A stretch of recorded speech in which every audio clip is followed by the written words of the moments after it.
Hello friends, school ছুটির পর আমাদের সবার ঘরে ফেরার পালা। তো আমাদের দেখে দুটো অটো দাঁড়িয়ে পড়েছে।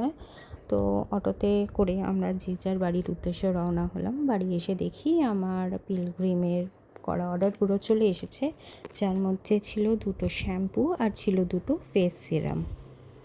তো প্রচণ্ড গরম বাইরে, তো এসে আমি একটুখানি আমপুরার শরবত খেয়ে ফ্রেশ হয়ে নিলাম।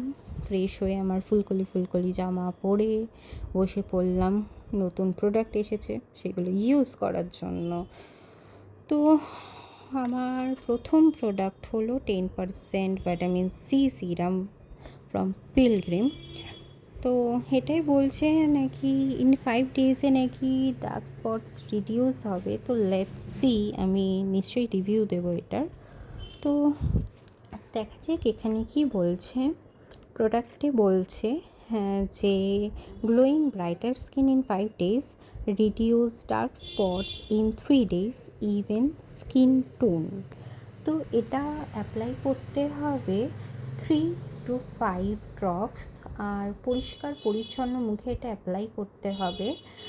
তুমি এটা মুখে নেকেও ইউজ করতে পারো, আর সানস্ক্রিন মাস্ট ইউজ করতে হবে। নেক্সট প্রোডাক্ট হলো আমাদের পিলগ্রিমেরই 10% নিয়াসিনামাইড ফেস সিরাম। তো এটা আমি পরে ইউজ করবো। এখানেও সেমই বলছে fades acne marks, even skin tone, oil control করবে। এটাও 3 to 5 ড্রপসই। তো তোমরা যদি এই প্রোডাক্টের লিঙ্ক চাও আমাকে বলো, আমি অবশ্যই কমেন্টে শেয়ার করবো। টাটা।